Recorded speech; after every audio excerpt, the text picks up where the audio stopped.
இன்னைக்கான சண்டே எப்படி போச்சுன்னு பார்க்கலாமா? என்னோட டே வந்து சண்டே ஆச்சுனாலே அவ்வளோ பிரிஸ்காக எழுந்திருவேன். அது எப்படின்னே தெரியாது, நான் தூக்கமே வராது எனக்குலாம், வெள்ளனே எழுந்திருவேன் சண்டே ஆச்சுன்னா. ஆனால் மண்டே எப்படி கிடையாது, அடிச்சு போட்ட மாதிரி தூங்கிட்டு இருப்பேன். 9 மணி ஆயிரும் ஒரு சில நேரம்லாம். அது எப்படி தூக்கம் அப்படி வரும், என்ன பண்ணேன்னு தெரியாமல் வேற வழியே இல்லாமல் தான் மண்டேலாம் நான் எந்திக்கிறது. அப்புறம் வந்துட்டு என்ன பண்ணேன்னா, இன்னைக்கு அவங்க வந்து வெளியில் போகிறேன் ஒரு 3 hours பக்கமாக அப்படின்ட்டாங்க. சரி அப்போ டிஃபன் பண்ணி தந்துடலான்னு சொல்லிட்டு வெண்பொங்கல் வச்சு தேங்காய் சட்னி வச்சு இன்னைக்கான மார்னிங் டிஃபனை முடிச்சாச்சு. அவங்க கிளம்புனோடனே என்ன பண்ணேன், பாத்திரம் வளர்க்கலாம் அப்படின்னு சொல்லிட்டு, நம்ம வந்து தனியாக இருக்கும்போது ஒன்றொன்னா இழுத்து போட்டு வேலை பார்க்குற மாதிரி தான் நான் இருப்பேன். எனக்கு சும்மா உட்காந்துட்டே இருக்கவே தெரியும். ஏதாவது ஒன்றத்தை நோண்டிட்டு எல்லாத்தையும் தொடச்சி வச்சுட்டு இந்த மாதிரி மைண்ட் செட்லேயே இப்போல்லாம் ஆயிட்டேன். ஏன்னா நம்ம தனியாக உட்காந்துருக்கோம் அப்படின்னா பல பல யோசனைகள்லாம் வரும். அந்த மாதிரிலாம் யோசனைகள் இப்போ வரக்கூடாது அப்படின்றதுக்காகவே நான் என்ன பண்ணுவேன், இருக்கிற எல்லா வேலையும் பார்த்துட்டே இருப்பேன் தனியாக இருந்தேன்னா. அப்புறம் வந்துட்டு இன்னைக்கான மெயின் உருப்படியான வேலை என்ன தெரியுமா, அந்த துணி மடிச்சு வைக்கிறது தான். இருக்கிறது எல்லா உருப்படி எல்லாத்தையுமே பீரோலேருந்து எடுத்து போட்டாச்சு.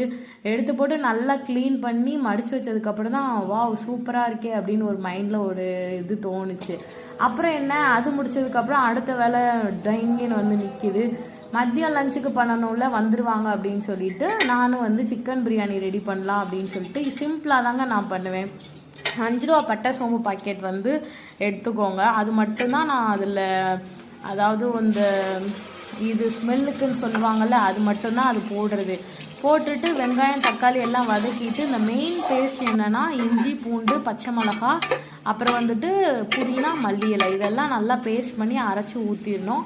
அப்புறம் வந்து இதில் வந்து தயிரும் இஞ்சி பூண்டு பேஸ்ட்டும் போட்டு ஊற வச்சுருந்தேன் சிக்கனை, அதையும் போட்டு. ஏன் தயிர் ஊற்றுறோம் அப்படின்னா நல்ல சாஃப்ட்னஸ் கிடைக்கும், ஜூஸியாக இருக்கும். அதனாலயே நான் வந்து அது பழக்கப்பட்டுட்டேன். சைடு கேப்பில் அவங்களும் வந்துட்டாங்க, நானும் ஒரு டீயை போட்டு கொடுத்துட்டு அப்படியே என்னோடய ஒர்க்கை வந்து கண்டினியூ பண்ணிகிட்டு இருந்தேன்.